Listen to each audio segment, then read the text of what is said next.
Muy buenos días. Mi nombre es Ismael Díaz Oropesa y en esta ocasión voy a acompañarles desde la Universidad de las Américas, Ciudad de México. Bueno, yo soy psicólogo de profesión y trabajo en la universidad desde el año 2007 y bueno, me desempeño como profesor académico dentro de la universidad en el departamento de psicología. Y bueno, en esta ocasión quisiera hablarles acerca de un tema que me parece a mí muy relevante. Primero quiero ponerlos un poco en contexto. Elegimos este tema, el tema de la ética del psicólogo, debido a la importancia que tiene y está cobrando la práctica y el ejercicio ético del psicólogo dentro de la profesión, tanto en la psicoterapia como en la psicología clínica y en la psicología en general. Y además quisimos agregar un tema más, que es el tema del autocuidado, ¿no? El tema del autocuidado que, como vamos a ver en esta conferencia, también representa una competencia ética. No es un deber de los psicólogos, de los terapeutas, podernos saber cómo cuidarnos a nosotros mismos, ¿no? Entonces vamos a dar inicio. Bueno, en primer lugar, en esta conferencia les voy a compartir que vamos a trabajar en dos partes. La primera de ellas vamos a empezar con todo lo que es el aspecto de autocuidado y posteriormente pasaremos a hablar con respecto al tema de la ética. Entonces, bueno, vamos a permitir iniciar con el tema de autocuidado. Bueno, primero el autocuidado se ha definido de muchas maneras, dependiendo de los autores que nosotros consultemos, ¿no? Pero básicamente el autocuidado es un proceso a través del cual los terapeutas o los psicólogos podemos intervenir en nuestra propia promoción, la prevención y el mantenimiento y el cuidado de nuestra propia salud, tanto física como mental. Y bueno, también se le ha definido como todas aquellas actividades, ¿no? Que involucran el incremento del bienestar subjetivo en los profesionales, ¿no? Y que tiene varios componentes, tanto físicos como psicológicos, sociales y emocionales, e incluso hasta espirituales, ¿no? Y esto es debido a que en otras profesiones, bueno, tienen otros instrumentos de trabajo, pero en el caso de los psicólogos, nuestro propio instrumento de trabajo somos nosotros mismos. Debido a esto, tenemos que cuidarnos de manera adecuada y tenemos que aprender a hacerlo. Y bueno, primero vamos a ver algunas estrategias de autocuidado. En general, si nosotros revisamos la literatura sobre el tema del autocuidado del psicólogo o del psicólogo clínico o del autocuidado del terapeuta, se dividen en dos grandes áreas, lo que son las conductas, es decir, lo que podemos hacer en términos de acciones para mejorar nuestra propia calidad de vida y cuidarnos a nosotros mismos y condiciones, ¿no? Crear ciertas condiciones significa crear ciertas situaciones, las cuales podemos nosotros ir contribuyendo a crear, a darnos a nosotros mismos para que contribuyan a nuestro propio autocuidado. Y bueno, en general el autocuidado es muy importante para prevenir situaciones como el burnout del profesional, que también hay muchas investigaciones que nos señalan que el burnout, es decir, la fatiga emocional, puede resultar muy alta en el grupo de profesionales, en el grupo de psicólogos o en el grupo de terapeutas. Y en ese sentido podríamos distinguir entre el burnout, ¿no? Que significa este síndrome del quemado, este síndrome de desgaste, que viene como resultado de estar trabajando situaciones complejas y complicadas y estar acompañando a otros seres humanos, ¿no? Pero también podemos distinguir lo que es el trauma vicario, ¿no? Es decir, que nosotros podemos hacer nuestros los problemas que traen nuestros clientes, debido a que pueden ser situaciones problemáticas muy fuertes, muy severas, y entonces eso nos hace que nos identifiquemos de más con los problemas, ¿no? Que traen la gente a terapia. Entonces, por esta razón podemos nosotros también, de alguna manera, sufrir este trauma vicario, trauma secundario. Entonces, para prevenir tanto el burnout como el trauma vicario, es importante que aprendamos a tener tanto conductas como condiciones de autocuidado, ¿no? Para prevenir ambas condiciones. Primero, quisiera referirme a lo que es el tema de las conductas, ¿no? Las conductas que yo les comentaba que se refieren a acciones básicamente, ¿no? Es decir, lo que podemos nosotros hacer para mejorar nuestro propio autocuidado. En primer lugar, se dividen en varios rubros. Quisiera empezar hablando acerca de las conductas de autocuidado personal, que como su nombre lo indica, son cosas o son acciones o son comportamientos que nosotros podemos llevar a cabo nosotros mismos, nosotras mismas, podemos llevar a cabo para poder ir contribuyendo a mejorar nuestro autocuidado y tener mejor calidad de vida, ¿no? Desde situaciones como nuestra alimentación, ¿no? Se recomienda, obviamente en general para todos, no nada más para nosotros como grupo profesional, sino para todo mundo, pues es muy recomendable mantener en la medida de lo posible una alimentación saludable, ¿no? Sana, equilibrada, balanceada, ¿no? Y para esto se recomienda incluso consultar con otros profesionales, que pueden ser, por ejemplo, nutriólogos, nutriólogas, para realmente que nos puedan dar una orientación y que podamos aprender a tener dietas mucho más saludables, ¿no? Y bueno, esto forma parte también de los hábitos que nos van a mantener con buena condición física de salud, ¿no? Otra cosa que podemos hacer es equilibrar el descanso, tener un descanso suficiente. Por eso he hablado mucho de, en la investigación, cuánto es lo que necesitamos dormir por edades. Y bueno, se ha visto que en general, para que podamos tener un rendimiento óptimo durante el día, se recomienda que las personas adultas mayores de 18 años hasta los 65 años duerman en promedio entre 7 y 8 horas, ¿no? Entonces, esto es importante que también lo podamos tener, equilibrar estos periodos de sueño, de descanso, ¿no? Que nosotros podamos tener la capacidad de relajarnos, ¿no? Después de un día de trabajo, bueno, poder dormir y poder descansar adecuadamente, ¿no? Y también combinar nuestros periodos de trabajo con nuestros periodos de descanso, que eso a veces suele ser complicado por el estilo de vida que llevamos, ¿no? Pero sí es importante incluir el descanso como parte de una actividad cotidiana, ¿no? Otra cosa que podemos hacer dentro del autocuidado personal es realizar ejercicio físico de manera regular. Esto, además de contribuir a nuestra salud física y evitarnos muchas enfermedades, también contribuye a nuestra salud mental, porque bien sabemos que el ejercicio, además, es un potente liberador de unas sustancias dentro del cerebro llamadas endorfinas, ¿no? Que nos ayudan a tener esta sensación de bienestar subjetivo después de haber hecho ejercicio, ¿no? Entonces, por eso se recomienda hacer ejercicio.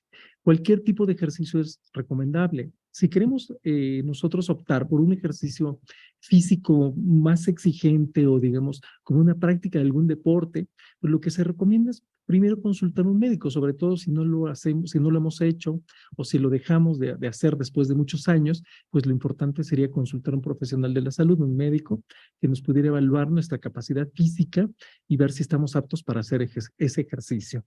Pero se recomienda cualquier tipo de ejercicio, ¿no? Puede ser desde caminar, incluir una caminata diaria durante el día, ¿no? O hasta ejercicios mucho más exigentes, ejercicios aeróbicos, ¿no? Como pueden ser correr, andar en bicicleta, por ejemplo, ir al gimnasio, por ejemplo, tomar alguna clase, por ejemplo, de baile, de zumba, todas estas clases que de repente nos ofrecen, ¿no? O de entrenamiento funcional, ¿no? De CrossFit, es decir, podemos tener muchas actividades para poder cumplir con esta situación de tener ejercicio físico adecuado. Incluso correr también puede ser, ¿no? Nadar, cualquier tipo de ejercicio, practicar algún deporte, ¿no? Como puede ser fútbol, básquetbol, etcétera, si eso nos gusta, ¿sí? Lo importante es que tengamos una actividad física de manera rutinaria, de manera regular, que nos ayude a estar bien físicamente y también mentalmente, ¿no? Otra cosa es participar en actividades sociales, ¿no? Es importante involucrarnos y tener redes de apoyo con nuestros amigos, familiares, pareja. Es muy importante participar en actividades, participar en actividades sociales, ¿no? Esto nos ayuda a mantenernos en contacto con las personas, en contacto social, contacto emocional, y nos ayuda también a estar mucho más equilibrados y relajados, ¿no? Y por supuesto, también puede ser participar en alguna actividad recreativa que nos guste, ¿no? Cualquier actividad que ésta pueda ser, ¿no? Puede ser algún tipo de pasatiempo, como puede ser la lectura, ir al cine o ir al teatro o tocar algún instrumento musical, es decir, cualquier actividad que a nosotros nos guste. Y también algo que se ha estudiado que es muy importante es trabajar el aspecto crecimiento espiritual. Y aquí quisiera hacer una distinción. No estoy hablando de necesariamente tener una religión, ¿no? Estoy hablando de tener alguna experiencia trascendental espiritual que nos pueda ayudar. Obviamente esto puede variar mucho de acuerdo con nuestros sistemas de creencias, ¿no? Puede ser que alguien diga, pues yo sí quiero pertenecer o ser parte de una religión organizada. ¿sí? O bien puede ser simplemente alguna creencia espiritual que les guste o con la cual se sientan identificados, identificadas. Eso también puede ayudar. Por ejemplo, la práctica de la meditación, por ejemplo, ¿no? O cualquier otra actividad que resulte en términos de la trascendencia espiritual. Eso también nos puede ayudar muchísimo, contribuir muchísimo a la parte de desarrollar conductas de autocuidado personal. Por el otro lado, tenemos lo que son las conductas de autocuidado en el área laboral, es decir, cuando ya estamos trabajando como profesionales dentro del campo, ¿no? Ya sea como psicólogas, psicólogos, o como psicólogos clínicos, psicólogas clínicas, o como terapeutas, ¿no? ¿Qué se recomienda en términos de las conductas de autocuidado laboral? Bueno, en primer lugar, aprender a ponernos límites a nosotros mismos, ¿no? Establecimiento de límites entre el trabajo y nuestra vida laboral y nuestra vida personal, ¿no?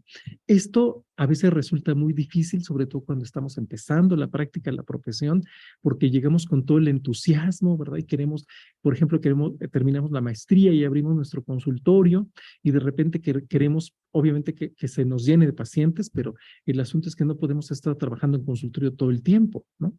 Porque resulta muy agotador, muy desgastante, ¿no? Entonces, solitas necesitamos aprender a ver cuántos pacientes, por ejemplo, podemos ver por turno, por día, ¿no? Por ejemplo, les voy a poner un ejemplo. En mi caso, yo aprendí que no puedo trabajar con más de 5 o 6 pacientes por día, o sea, porque si trabajo con más, me resulta muy agotador, ¿no? Y muy desgastante, ¿no? Entonces, este es el límite del cual yo hablo, y aprender a conocer nuestros propios límites, ¿no? Sí, porque no se recomienda estar todo el tiempo trabajando. También necesitamos equilibrar este trabajo con nuestra vida personal, nuestra vida laboral, hacer otras cosas. Es muy importante para no caer en este burnout del cual les hablaba, ¿no? Establecimiento de límites. Y esto solamente lo podemos poner pues nosotros mismos, nosotras mismas, ¿no? A veces cuando estamos trabajando a nivel institucional, pues esto resulta también difícil, ¿no? Porque cuando estamos trabajando en instituciones, pues la institución tiende a llenarnos la agenda, ¿verdad? De pacientes y de consultantes. Entonces ahí es un poco complicado a nivel institucional, pero también tenemos que aprender cómo a negociar aún dentro de la institución para que no nos sobrecarguen de trabajo. Esto es muy importante, ¿no? Para evitar las sobrecargas de trabajo. Y bueno, también por supuesto otra situación que se recomienda es participar en la supervisión de casos clínicos si estamos trabajando ya como terapeutas o como psicólogos, psicólogas clínicos. Es importante supervisar los casos, ¿no? Supervisar los casos nos ayuda a tener otra perspectiva, revisar qué es lo que estamos haciendo, sentirnos más seguros y seguras dentro del ejercicio terapéutico y además aumentar nuestras competencias. Pues por eso también se recomienda la supervisión. Puede ser buscar un supervisor individual o bien adherirse a un grupo de supervisión que también puede ser, ¿no? Y bueno, también lo que se recomienda es diversificar nuestras actividades profesionales, es decir, no limitarnos a hacer una sola cosa.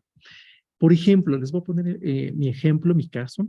Por ejemplo, yo trabajo como terapeuta en práctica privada desde hace más de 20 años, pero esto lo equilibro también con la docencia, con la investigación, con la supervisión clínica. Entonces, tengo una diversidad de actividades profesionales, ¿no? Que, por ejemplo, no estoy todo el tiempo en el consultorio, pero tampoco no todo el tiempo estoy en el salón de clases, sino estoy diversificando mis actividades. Entonces, de esa manera, también podemos evitar caer en el burnout, ¿no? Porque también puede suceder que alguien, por ejemplo, pasa mucho, yo lo veo mucho con mis colegas en el ámbito académico, que de repente tenemos mucha carga académica, ¿no? Entonces, a veces tenemos clases todo el día, eso también puede resultar muy desgastante, ¿no? Entonces, sí es importante diversificar nuestras actividades, no hacer una sola cosa, ¿no?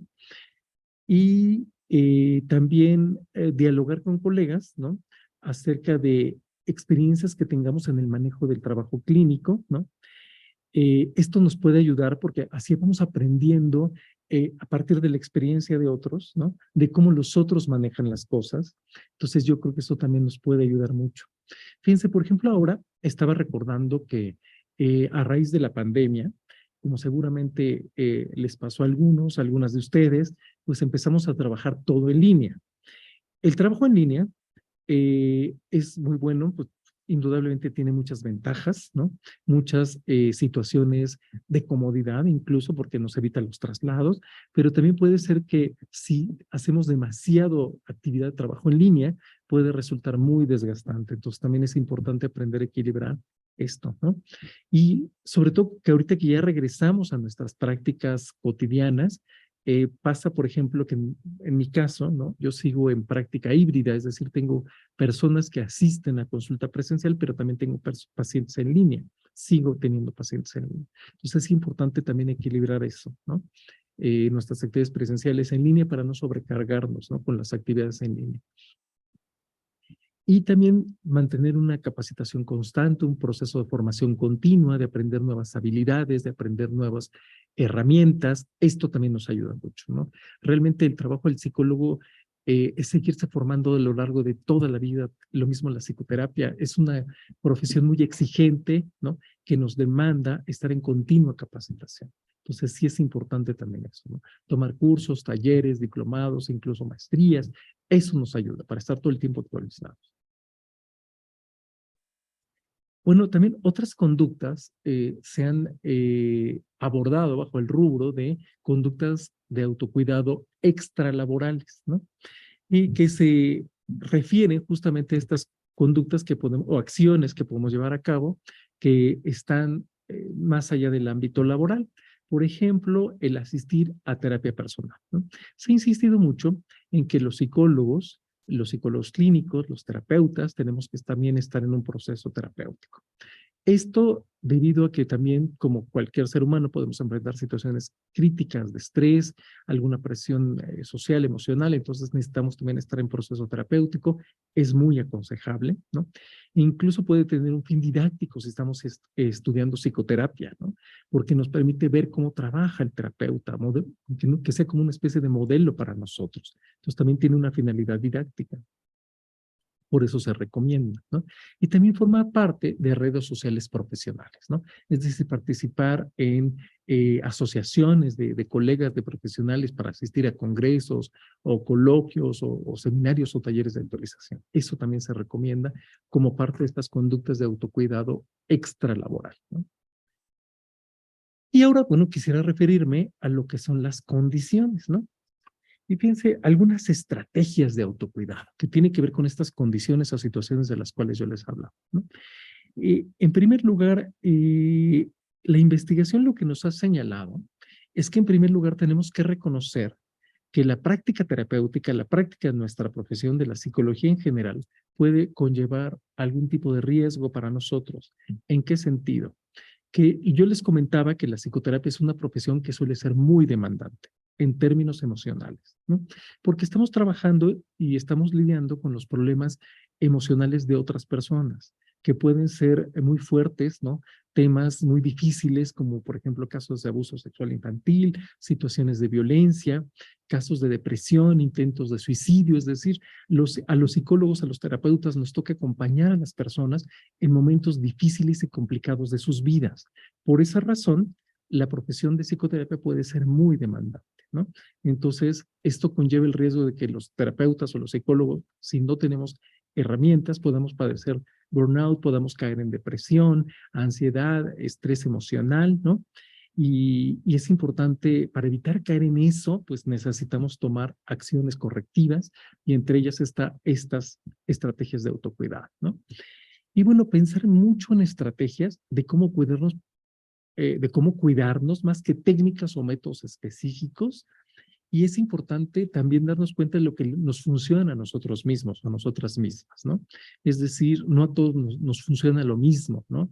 A algunos nos ayuda, por ejemplo, la práctica de la meditación, por ejemplo.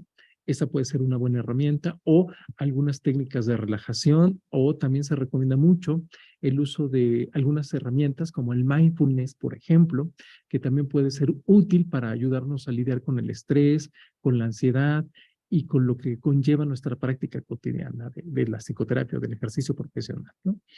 Y bueno, también tenemos que ser muy cuidadosos y tener una visión como muy autoconsciente, ¿no? Es decir, como revisarnos a nosotros mismos, a nosotras mismas y aprender a automonitorear nuestros niveles de estrés, ¿no?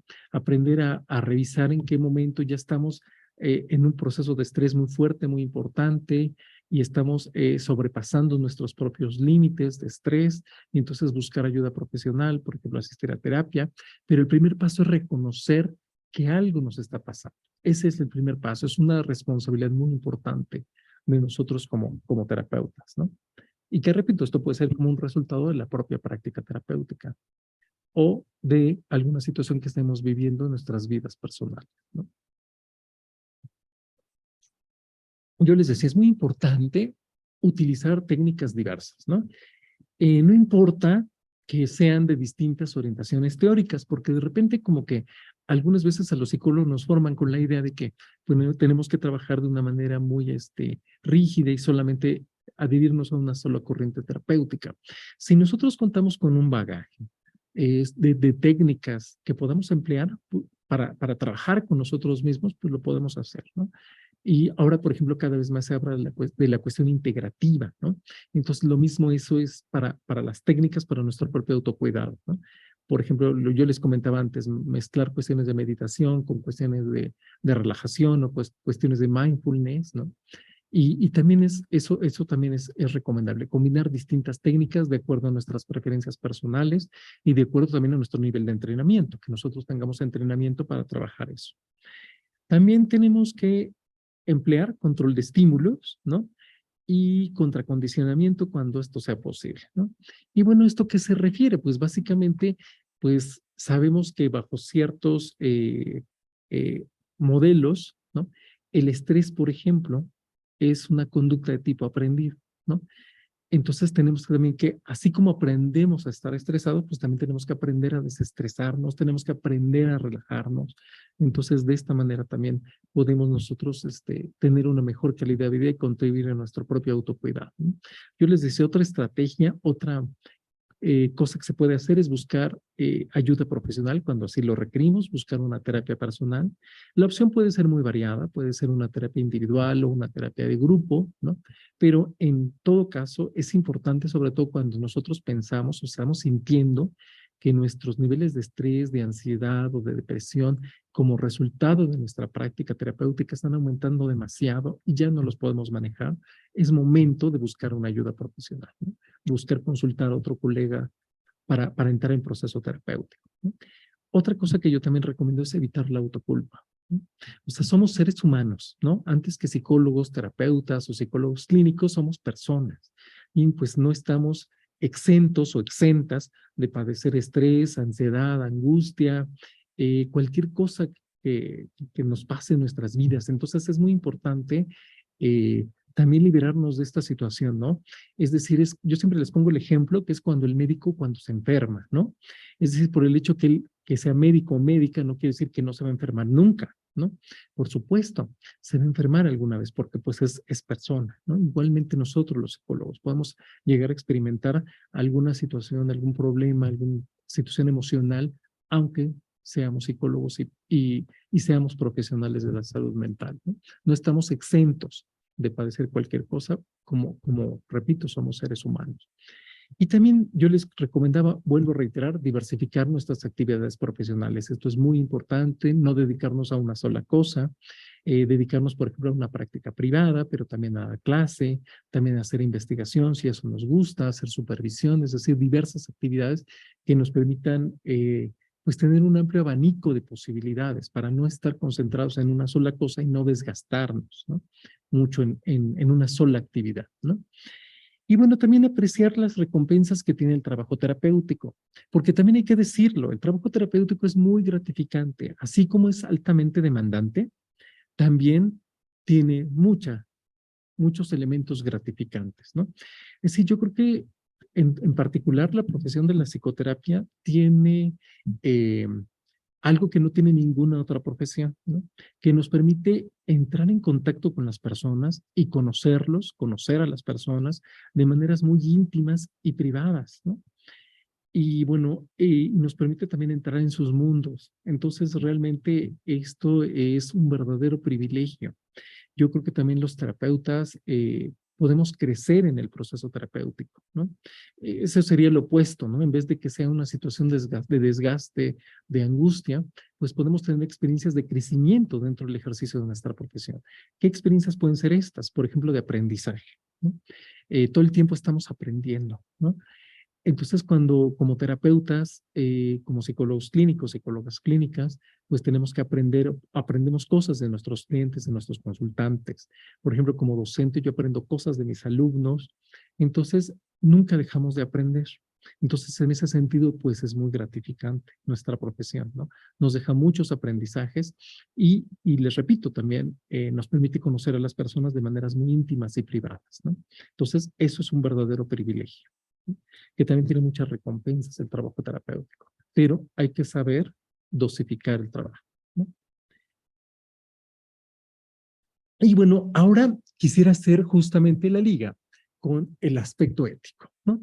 Bueno, el autocuidado, en realidad, ya lo hemos revisado, es una serie de conductas, de situaciones para el mejoramiento de la calidad de vida y aprender a cuidarnos a nosotros mismos, pero también significa un compromiso ético. ¿Esto qué implica? Fíjense, la búsqueda de nuestro bienestar psicológico es una situación muy importante para nosotros como terapeutas. Incluso yo diría que es un imperativo ético, ¿sí? O sea, se refiere que tenemos el deber ético de buscar nuestro propio autocuidado. ¿Por qué? Porque si no, no somos efectivos, perdemos efectividad si no estamos bien nosotros. Yo les decía al inicio de esta charla, de esta conferencia, que nuestra propia herramienta de trabajo somos nosotros mismos, somos nosotras mismas. El psicólogo es su herramienta de trabajo, es uno mismo. Entonces, si nosotros no estamos bien, ¿no? Si nosotros no estamos equilibrados, balanceados, pues no podemos ayudar a las personas, ¿sí? Primero necesitamos estar bien nosotros, ¿sí? Entonces, por esa razón es importante, ¿no? Cuidarnos a nosotros mismos, a nosotras mismas para estar bien y entonces sí poder ser efectivos en la ayuda para el otro. Si no, no lo podemos hacer. Por esa razón es muy importante, el autocuidado incluso es un deber ético, ¿no? Cuidarnos a nosotros mismos, ¿no? Y también mucho en la literatura se habla que el autocuidado pues es una situación de competencia personal, ¿no? Y de competencia que se refiere a justamente a tener el conocimiento acerca del propio autocuidado, pero también tener las actitudes, ¿no? De podernos hacer cambios en nuestro estilo de vida para podernos cuidar y proteger más, ¿no? Y también a nivel emocional, ¿no? Por supuesto, y también a nivel actitudinal, ¿no? Entonces también es por eso, en ese sentido, también el autocuidado es una competencia ética de procurar y buscar nuestro propio bienestar personal, ¿no?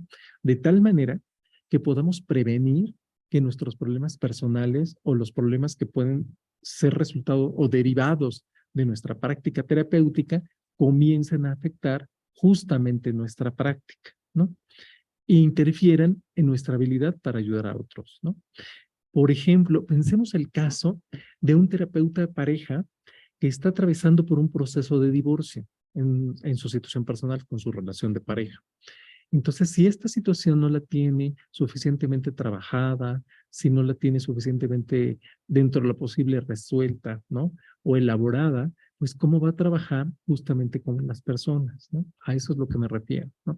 Entonces, hay que aprender a resolver las propias situaciones y justamente el autocuidado interviene en esto, es incluso un compromiso ético, ¿no? Les decía, porque si no estamos bien, esto puede interferir con nuestra capacidad para poder ayudar a otros. Y por esta razón se considera un deber ético el proporcionarnos un autocuidado, ¿no? Y entonces ahora sí, ya que hicimos esta liga, pues vamos a hablar ahora sí de la parte ética mucho más profunda, de la parte ética del ejercicio ético de la profesión. Fíjense, yo creo que podemos decir muchas cosas en términos de la ética, pero quisiera hablar acerca primero de la deontología de la psicoterapia o de la psicología, ¿no? Y básicamente la deontología se refiere a los deberes, ¿no? A los códigos y los principios que conciernen a nuestra profesión, en este caso a la psicoterapia, ¿no? Y bueno, es importante hacer una distinción entre la ética de la psicoterapia como un procedimiento en sí, ¿no? O como un conjunto de intervenciones, ¿no? Para poder ayudar a las personas, ¿no? Y los dilemas éticos que resultan, ¿no? como consecuencia del ejercicio o la práctica de la profesión, que ahorita vamos a distinguir entre ellos, ¿no? Tenemos una serie de lineamientos éticos que rigen nuestra conducta, pero también podemos llegar a tener o enfrentar algunos dilemas éticos dentro de nuestra profesión, ¿no? Entonces, vamos a hacer esa distinción. Entonces, quisiera hablar primero acerca de los principios éticos, ¿sí? Los principios éticos, obviamente hay muchísimos, hay muchos, pero los podemos resumir en estos 5, que serían como los más importantes, ¿no? Estos principios éticos, digamos, son los que rigen la práctica de la psicología, de la psicoterapia, de la psicología clínica, por ejemplo. Y entonces, bueno, los principios éticos justamente nos ayudan a poder valorar las cosas que hacemos, ¿no? Y tener unos estándares de comportamiento ético. Vamos a empezar con el primero. El primer principio ético se llama el de no maleficencia. Este principio tiene que ver con con no causar daño, ¿no? Primero, el psicólogo no debe de causar ningún daño al paciente con su intervención, ¿sí? Es decir, todas las intervenciones psicológicas nos tenemos que asegurar que contribuyan al bienestar, ¿sí? Pero también tenemos que asegurarnos que todas las intervenciones psicológicas que hagamos no dañen a la persona, ¿sí? No causen un daño, ¿sí? Primero es no dañar. Esto es muy parecido al principio que tienen los médicos, ¿no? Primero no causar daño. Es exactamente lo mismo. La no maleficencia se refiere a eso, ¿sí? Que las intervenciones de los psicólogos no causen daño, ¿sí? Sean cual esta sea, ¿no? Y en todos los ámbitos de la psicología, ¿no? En la intervención clínica, a nivel de una intervención psicológica, clínica, o a nivel de educativa, o a nivel de investigación, sí es importante no causarle daño nunca a las personas. Eso es muy importante. Otro principio ético es el del beneficio, el máximo beneficio, ¿no? Que todas las intervenciones que hagamos los psicólogos tienen que tener el máximo beneficio para las personas. Y que, por ejemplo, hablando específicamente de la psicoterapia, que las personas permanezcan en proceso terapéutico únicamente cuando reciban un beneficio de este, ¿no? En el momento que dejen de recibir este beneficio, pues es momento de considerar la terminación del proceso, ¿no? Y no estarlos manteniendo si ya no están resultando beneficiados del proceso. Es decir, tenemos que siempre, nuestras intervenciones psicológicas tienen que maximizar el beneficio de las personas, no tenemos que tener el máximo beneficio para las personas. Otro principio ético es actuar con justicia, que tiene que ver con actuar con equidad, ¿no? Tenemos que aprender a tratar a todas las personas en términos equitativos, en términos justos, ¿no? Sin importar su edad, por ejemplo, su género, orientación sexual, condición socioeconómica o cualquier otra condición o característica humana. Sí tenemos que aprender a tratar a las personas con equidad y con justicia, ¿no? Y esto también significa tratarlos con el máximo respeto, ¿no? Tenemos que guiarnos siempre bajo el principio de respetar al otro, ¿no? Respetar la diversidad humana, ¿no? Eso sí es muy importante, ¿no? Y por diversidad estoy hablando en términos generales, ¿no? Diversidad en todos los aspectos, ¿no? Diversidad de pensamiento, diversidad, por ejemplo, de creencias espirituales, religiosas, no tenerlas, ¿no? Diversidad en todo el sentido amplio de la palabra, ¿no? Entonces, la justicia tiene que ver con esto de tratar a las personas, de hacer un trato justo, equitativo, respetuoso para las personas, ¿no? Otro principio es el principio de autonomía. Autonomía se refiere a que dejar que las personas tomen sus propias decisiones, ¿sí? Esto se ha discutido mucho en la filosofía, ¿no? Es un tema filosófico. Si los seres humanos tenemos libre albedrío, ¿qué tanto somos capaces de elegir y tomar nuestras propias decisiones, ¿no? Bueno, pues este principio ético se refiere a que las personas tienen el derecho de tomar sus propias decisiones, ¿sí? Y las que conciernan a sus vidas, sin que los psicólogos o los terapeutas o los psicólogos clínicos interfiramos en estas decisiones. Lo que podemos hacer por ellos es ayudarles como a ver pros y contras, ¿no? Explorar las decisiones, pero nunca tomar decisiones por las personas, ¿sí? Las decisiones con respecto a sus vidas personales, dependen totalmente de los consultantes, de los clientes, de los pacientes, ¿no? No de nosotros, ¿sí? Las personas tienen el derecho a tomar sus propias decisiones de manera libre. A eso se refiere la autonomía. Y por último tenemos el principio de integridad, que tenemos que conducirnos siempre de manera íntegra, es decir, de manera honesta, ¿no? De manera que no engañemos a las personas, de manera veraz, ¿no? Y en ese sentido, bueno, nuestros contactos profesionales tienen que ser así, ¿no? Con esta característica, ¿no? Con honestidad, con veracidad, ¿no? Con transparencia, de tal manera que podamos tener un código de conducta adecuado, ¿no? Y entonces esos son los principios éticos básicos que rigen nuestra profesión. Fíjense, estos principios éticos son importantes porque dan origen posteriormente a los códigos éticos. Lo que los códigos éticos contienen son estos principios éticos aplicados, ¿no? A casos y situaciones particulares, o por así decirlo, como desglosados, ¿no? Pero los códigos éticos ya contienen normas, ¿no?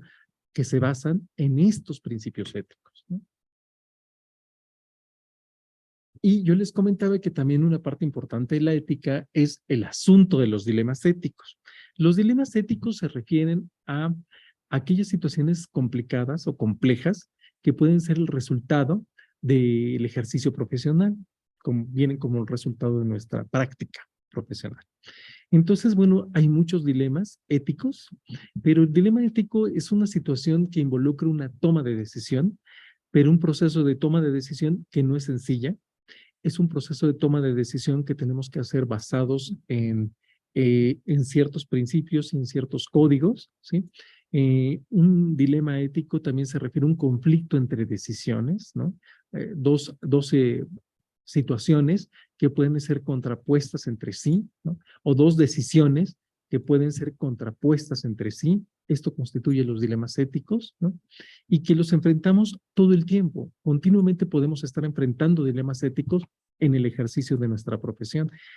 Aquí quise ejemplificar dos grandes dilemas éticos, digamos los más frecuentes. Uno son los dilemas de confidencialidad. Sí, sabemos nosotros que las personas tienen derecho a tener una parte de privacidad y confidencialidad, ¿no? Por ejemplo, cuando nosotros estamos trabajando con alguien en psicoterapia, ¿no? Toda comunicación, toda situación que suceda dentro de la psicoterapia, no la podemos divulgar a otras personas, ¿no? Establecemos los terapeutas un contrato de confidencialidad con nuestros clientes, con nuestros consultantes, ¿no? Nos comprometemos a que toda la información que nos revelen, absolutamente toda, va a ser resguardada y nadie la puede conocer y nosotros no la podemos revelar a nadie, ¿sí? A esto se refiere la confidencialidad. Pero hay casos y hay situaciones en donde tenemos que romper esta confidencialidad. ¿En qué casos, por ejemplo? En casos de que la vida del paciente, del consultante, corra peligro. Por ejemplo, cuando haya un intento de suicidio, ¿no? Entonces, desde ahí establecemos en el contrato terapéutico, bueno, sí, o sea, todo lo que me digas va a ser privado, no lo puedo divulgar, excepto alguna situación que te ponga en riesgo a ti o que tú puedas poner en riesgo a otras personas, ¿no? Eso puede romper la confidencialidad. Es decir, en el caso de alguien que haya intentado suicidarse, pues ahí estamos obligados a romper confidencialidad y entonces informar a sus familiares para que puedan tomar las medidas pertinentes de cuidado y de protección para esa persona que intentó suicidarse. Ahí tenemos que romper la confidencialidad. Otro caso, también donde puede haber esta ruptura de confidencialidad, es cuando el paciente pueda poner en riesgo la vida de otros, ¿no? Cuando nos comente o nos diga que tiene intención de hacer daño a alguien, ¿no? Ya sea por cuestiones de violencia o incluso algo más severo, pues también tenemos que romper esta confidencialidad, ¿no? Y esos son los límites de nuestra confidencialidad, ¿no? O también en situaciones, les digo, sobre todo riesgo potencial, ¿no? Que el cliente pueda estar, ¿no? Por ejemplo, situaciones, casos de violencia, por ejemplo, o de abuso, ¿no? Donde tenemos que romper justamente esta secrecía, esta confidencialidad, ¿no? Y bueno, eso también tiene implicaciones también legales, ¿no? Pero ahorita estamos analizando únicamente el aspecto ético. Y en ocasiones, pues, estos dilemas éticos no son áreas como de blanco y negro, sino más bien son áreas muy grises, ¿no? Donde pueden caber distintos matices y tonalidades, ¿no? A veces no es tan fácil identificar estos límites de confidencialidad, ¿no? Otro dilema ético que se puede presentar de manera muy frecuente son el caso de las relaciones duales. ¿Qué son las relaciones duales? Las relaciones duales se refiere a cuando el profesional, el psicólogo o el terapeuta mantiene una relación profesional con una persona y al mismo tiempo mantiene otro rol, ¿no? Con la misma persona. Por ejemplo, ¿no? Si yo soy, por ejemplo, el terapeuta de una persona, de un consultante, no puedo ser al mismo tiempo su maestro, si yo no puedo darles clase, ¿no? Por ejemplo, esto me pasa mucho con mis alumnos, sobre todo en licenciatura, ¿no? Que de repente me conocen, saben que soy terapeuta y algunos se acercan y me dicen, oye, pero yo quiero que tú me des terapia. Y les digo, pero yo no puedo, porque eso no sería ético, porque soy tu maestro, ¿no? Entonces yo no puedo tener los dos roles, ¿no? No puedo ser su maestro ni su terapeuta al mismo tiempo, de la misma persona. Esto significaría caer en una relación dual. Lo que sí puedo hacer es con mucho gusto recomendarles a un colega, ¿no? Eso sí lo puedo hacer, ¿no? Pero no puedo trabajar con mis alumnos en psicoterapia, ¿no? O, por ejemplo, no puedo ser supervisor de casos clínicos y el terapeuta de una sola persona, ¿no? Uno puede ser el supervisor y el maestro al mismo tiempo, ¿no? O sea, se refiere justamente a una relación dual, a mantener un rol profesional junto con otro rol profesional con la misma persona, ¿no? Eso es lo que implicaría un dilema ético y básicamente se debe a que eso implicaría un conflicto de intereses, ¿sí? Entonces no lo puedo hacer. Pero también las relaciones duales se extienden a otras esferas. Por ejemplo, yo tampoco puedo ser terapeuta de mis familiares, por ejemplo, porque pues es lo mismo, tendría yo los dos roles, ¿no? Por ejemplo, de hermano o de primo, no puedo ser el terapeuta, ¿no? Como tampoco puedo ser el terapeuta de mi pareja, por ejemplo. Sí, en ese sentido caeríamos en relaciones duales, ¿no? Ni tampoco de mis amigos, ¿no? ¿Por qué? Porque hay una relación de amistad y, bueno, al mismo tiempo no puedo ser el terapeuta, ¿no? Lo que sí puedo hacer en esos casos, les digo, es referir a otras personas o recomendarles a otras personas. Eso sí lo puedo hacer, pero no puedo sostener dos relaciones o dos roles profesionales o personales al mismo tiempo con la misma persona porque, repito, eso implicaría caer en alguna relación dual, ¿no? Y bueno, eso es como en términos generales los principales dilemas éticos. No son todos, pero por cuestiones de tiempo son los que, digamos, son los como más representativos y son los que más podemos llegar a nosotros a enfrentar en nuestra práctica terapéutica, ¿no? Bueno, espero que esta conferencia haya sido de su interés y ahorita lo que vamos a proceder a hacer es a responder algunas preguntas que ya tenemos de nuestro público que nos hicieron llegar amablemente. Muchas gracias. Fíjense, aquí hay una pregunta muy interesante que nos dicen, ¿practica el autocuidado en su vida personal y profesional? O sea, como refiriéndose a mí, si yo lo hago. Sí, la respuesta es sí. Sí, sí practico, he aprendido que es muy importante eh, contribuir a mi propio autocuidado, tanto en mi vida personal y profesional. Sí, les digo, hago cosas como esta, ¿no? Diversificar mis actividades profesionales, procuro comer bien, hacer ejercicio. Digo, algo que me encanta, por ejemplo, es ir al gimnasio, combinar algunas clases que dan ahí con el ejercicio de peso libre, peso integrado, ¿no? También me gusta mucho correr y participar en carreras y esas cosas. Entonces, eso también es parte del ejercicio y del propio cuidado, ¿no? Y también, por ejemplo, he estado en psicoterapia, he estado también en supervisión, ¿no? Es decir, esa serie de cosas, ¿no? Dice, otra pregunta, dice, ¿qué estrategias de autocuidado puedo implementar? Es una pregunta muy interesante. Las estrategias son individuales, es decir, conozcan el abanico de estrategias que revisamos acá y ustedes pueden decir, bueno, esta es la que más se adapta a mi situación, pero siempre partiendo de la propia preferencia, del propio interés y lo más importante, de las propias posibilidades, ¿no? Entonces, si alguien dice, por ejemplo, pues yo tengo a lo mejor poco tiempo a lo mejor no tengo tiempo de ir a un gimnasio porque es demasiado trabajo que tengo, bueno, pero sí puedo a lo mejor dedicar 30 minutos a una caminata en la noche y eso me gusta, pues eso es lo que puedes hacer, ¿no? Es decir, ir aprendiendo a hacer cosas que estén en nuestro alcance, que estén en nuestra mano, e ir introduciendo cambios pequeños, ¿no? Tampoco podemos esperar que de la noche a la mañana, si no hacemos estas cosas, las empezamos a hacer de manera automática. Vamos introduciéndolas poco a poco y que formen parte de nuestro estilo de vida, pero repito, siempre basados en nuestras propias posibilidades y preferencias personales, ¿no? Dice otra pregunta, dice, ¿cómo puedo involucrarme en mi propio autocuidado? Pues esa es una responsabilidad, ¿no? Y ese es un, como vimos, eso es un deber ético. Primero, reconociendo que necesitamos los psicólogos, las psicólogas, los terapeutas, eh, el autocuidado, ¿no? O sea, esto es un imperativo ético. Si tenemos que contribuir a nuestra propia cuidado, entonces reflexionar sobre qué estoy haciendo para poderme cuidar mejor a mí mismo o a mí misma, ¿no? Yo creo que eso es el primer paso, ¿no? El primer paso para involucrarse es reflexionar qué estoy haciendo ahora para cuidarme o para no cuidarme, ¿no? Que también puede ser, ¿no? Otra pregunta que se me hace interesante, ¿cómo puedo tener una práctica más ética? Uy, pues una práctica más ética se puede tener primero conociendo estos principios éticos, tratándolos de llevar a la práctica, haciendo una reflexión sobre el propio ejercicio profesional, es decir, realmente haciendo un proceso de reflexión profunda acerca de nuestra práctica, lo que estamos haciendo, cómo lo estamos haciendo, ¿no? Revisando esto.